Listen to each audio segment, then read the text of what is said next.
Hello and welcome to Nerdarchy, for nerds, by nerds. I'm Nerdarchist Dave, and I'm joined by this nerd. Nerdarchist Ted. Greetings, adventurers, and fellow nerds. In Zoo Mafia, the enclosures may be cages by day, but by night, the zoo transforms into a jungle of secret schemes and silent deals.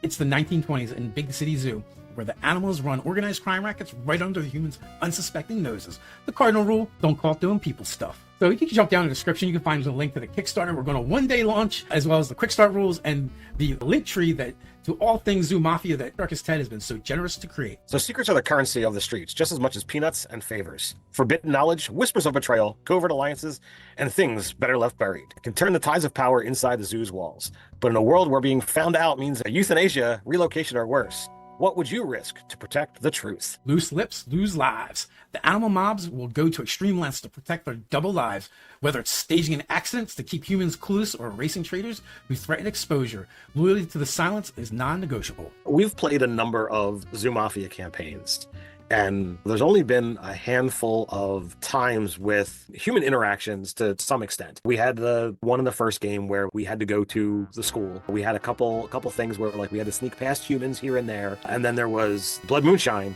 where like the humans were okay with seeing animals doing people stuff when we were at the carnival. But we haven't really dived deeply into the zoo animal / human corruption connection. And I think like that could be a really strong element of like, all right, what happens if like a human starts to get hip? What if a human is a little less dumb than what the animals are thinking they are? I'll tell you what happens. You lose half your markers, first of all. No, I mean like not you as the character interacting with the human, but having to kind of do this element where like you're playing the zoo animal during the day and you play up the daytime aspect and the zookeeper's doing its thing, but they're looking at you a little bit too fiercely, or like you guys are doing something and all of a sudden the lights come on and animals start to disappear. You know, you have this aspect where multiple humans are suspecting that something is different about this zoo or these zoo animals.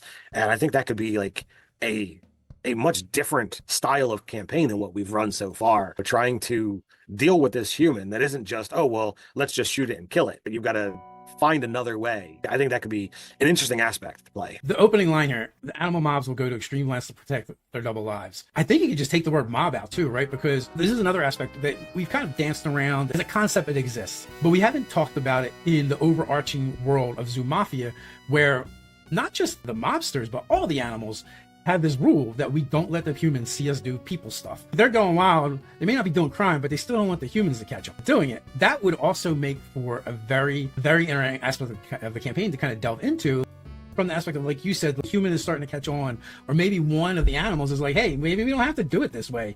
We can like be friends with the humans. And then at that point, everyone becomes a mobster, because the whole zoo, all the animals' way of life could be in danger if this one particular animal decides to go through with that. Or maybe people gossip about like, oh, Stan the penguin, he's getting really friendly with the humans. You know, we might have to keep an eye on him. It might not be the mob staging an accident. Who steps in? Is it law enforcement? Do mobs show up with pitchforks and torches to deal with it in their own way with some mob justice instead of mafia justice? It just adds another aspect of it where, in a way, like you're playing as a character that is part of or trying to excel at being in the underworld. But all Zoo Mafia animals are technically in an underworld of sorts. They're not doing crimes, they're not trying to hurt anybody, but they have this secret life of pets thing going on that they're probably willing to go to extremes to protect, right? And maybe that's why they hate the mobs even more, because you're doing all these risky antics that can draw attention to the secret life,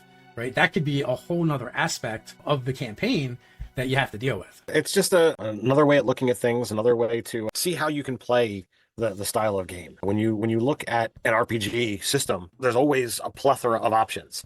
And as creators of the game, I want to kind of showcase different styles of play, different ways that you use this rule set and tell vastly different stories outside the realm of just, oh, well, choose a different mob boss. Sometimes the real danger isn't the humans, it's your own crew. A grifter who knows too much, a safecracker caught feeding into a rival family, a driver spotted in too many off-limits places. Power struggles often simmer beneath the surface, waiting for one revelation to bring it all down. This kind of brings up the idea that sometimes the call is coming from inside the house, right? Because you're playing all criminals, you might have your own agendas that don't always line up with the rest of your mob. Honor among thieves isn't necessarily a real thing. In Zoo Mafia, it's going to be the same, right? Again, but this also leads to the idea of what knowledge or secrets are some of the players keeping from each other, right? When I see that line, the grifter who knows too much, I'm like, oh, right, like almost like the Batman of the group, right, who has a contingency plan for everyone and keeps tabs on everyone. Maybe they probably do that inconspicuously and without getting caught.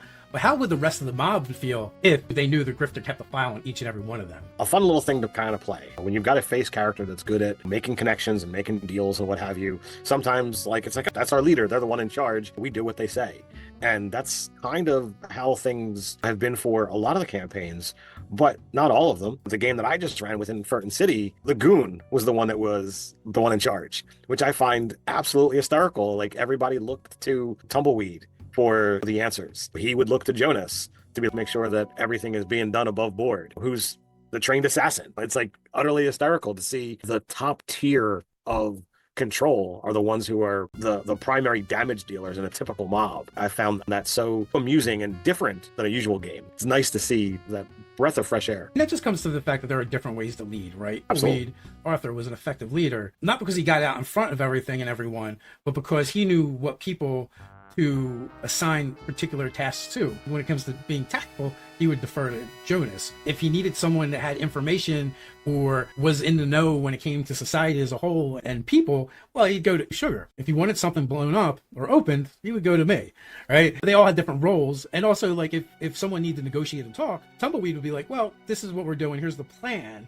Now execute, Sugar. Don't execute Sugar, but Sugar execute the plan. There's different ways of doing it. Like he was just orchestrating everything and making it happen. That's definitely a cool aspect of that particular game and how those characters were. They were a lot more close-knit. They started off as friends before they turned into a mob, and they were very open with each other about things. So there was never any like subterfuge amongst the characters. Everyone was kind of like looking out for each other. They're terrible criminals, except for Rosa, of course, who lost it at the end and did go criminally insane. But you can go watch that campaign and find out why. Link in the description in the Linktree somewhere. You can find it. In other games, right, we had other characters with different agendas. Like in the last Blood Moonshine that Bobby ran, my character Flick was a PI that decided to cross to the other side of the street, and because he had tragic things happen in his backstory, and the whole time he was just using the group to get what he would get to his goal and do what he was trying to do. And they didn't know that until the very end, and they might not appreciate it had it came out sooner and they figured things out sooner. So when you and when you play a game like this, can be one of the really rewarding and fun aspects of it, or it can be the thing that tears the group apart. Not in game, out of game, because running subterfuge against the other players and holding secrets and stuff like that, it takes a different kind of mindset and a really mature group to understand and separate between like this is in the game, this is out of the game. But I feel like anytime you're playing a game that involves being criminals, there's going to be a lot of secrets and there's going to be a lot of hidden information. What do you do with that information as the player? But that's only one aspect of it, because then you go into, well, the outside of the group, and you're dealing with the criminal underworld, and you're trying to discern everything that's being kept from you in order to obtain your goals. Also, when you start this game, you're at the lower end of the pond as far as criminals being, right? So you're trying to ferret out information and secrets from mob bosses who, at that point in the game, could very much crush you very easily. So how do you go about navigating? There's so many different nuances to power struggles are real, whether you're looking at player versus player situations that come up, or just kind of realizing that in session one, you're planning to take down the mob or take down one of the mafia bosses over the course of a campaign. It's a lot to kind of take in from a character perspective, let alone from a player perspective. This kind of circles right back to where we started with Zoo Mafia and the secrets and kind of where to find them. And the zookeeper, guardian, or executioner. While the zookeeper runs the show as the ultimate storyteller in the fiction, they represent a unique kind of threat.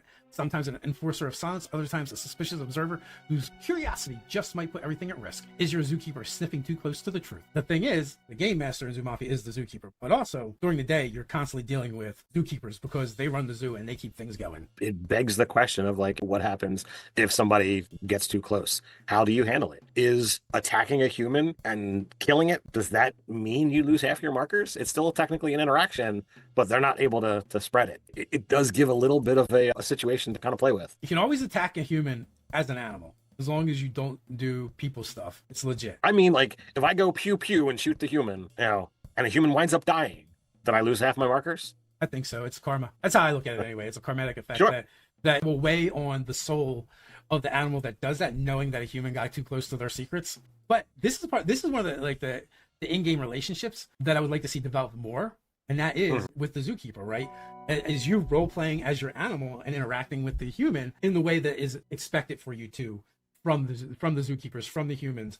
We haven't really delved much into it in the campaigns we've run, but it's an interesting avenue that can be explored, especially if you want like a reoccurring NPC that's kind of annoying, or not necessarily annoying, but a thorn in the player's side that they're kind of always constantly dealing with. Like that zookeeper that always forgets something at work and has to come back after hours. You kind of mentioned that in the first part of this segment, and like what happens when the lights come on and you guys were all like Secret Life patenting it up, and yeah, all of a sudden, all right, everybody act natural.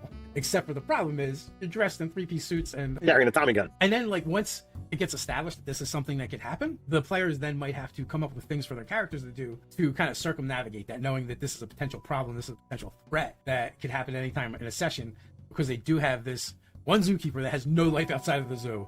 It always seems to be showing up. But it could also add like an interesting flair to the game where you have to come up with these interesting solutions to the problem. And maybe you can't handle it the way you've been handling things. Because like you said, just pulling out the Tommy gun is a bit conspicuous. Thinking about the games that you've run, because you've run quite a few campaigns now, you've run a ton of one-shots.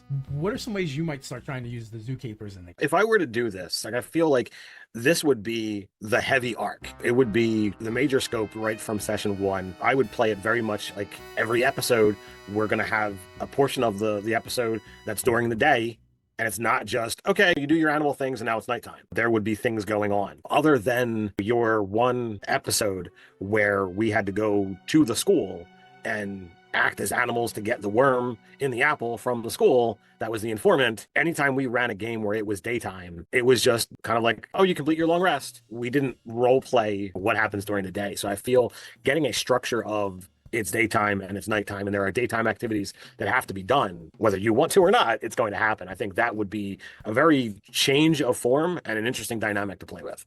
Yeah, unfortunately, we added this very late to the campaign that I'm running offline. For the last session, the players had just come back from doing a train heist, but it took a lot of time, so the animals were missing for a day. So they come back to a search party. So they have to figure out how to bypass the search party and get back to their enclosures and also stash their goods that they... And Ted, you came up with the idea for your character Gil, who's a gorilla, to try and lead them off and get tranked in the process so you could be brought back to your cage. One of the complications it came up with was what they were using the drug you wasn't strong enough. So you had to like pretend that they're able to drug you so you could be drugged back to your enclosure while everyone else did it, right? So that was one of the last things that we did. Now, had that happened sooner, we could have used those zookeepers more often. And also like, I kind of like was inspired by the movie Zookeeper, that like one of the ones that was trying to recapture you was actually a bad person. They were mean to the animals and they didn't care about the animals and they hated their job being around smelly animals all the time, which I think is like the opposite of why most people would be working. Right. Because I don't think they do it for the money. That's my understanding. But had we introduced that like the first session, except instead of the second to last session, that would have created an interesting dynamic going forward, right? Like, do you guys always like seek out that zookeeper to mess with him, right? Like sneakily, but you steal his lunch and hide it or whatever, just different ways to mess with him because he's the mean zookeeper and you guys are aware of that. Or do you eventually get fed up and you're like, oh, you know what? We're trying to be in the mob. We know how to handle this guy. Those elements are a lot of fun and would absolutely be things that I would be looking to explore in a, hey, let's play a game where sure, we'll do some other mafioso stuff, but we're going to really dive in deep on the human element. I think that would be a fun campaign to run or play. That's one of the great things about doing these videos. Every time we do them, I think we keep finding new ways to keep Zoo Mafia interesting and prove that it's not just a beer and pretzels one-shot game. You're an animal mob boss. You just found out that one of your lieutenants has been leaking secrets to the humans. What do? Do you keep it quiet? Do you make an example of them? Or turn the tables in a way no one sees coming? Let us know in the comments. And remember, in Zoo Mafia, secrets don't sleep, they scheme. All right, so thank you for joining us in this journey through the shadows of forbidden knowledge. We hope it inspires new depths in your storytelling adventures. Don't forget to like, subscribe, hit the bell icon, stay updated. Join us next week as we explore how justice is enforced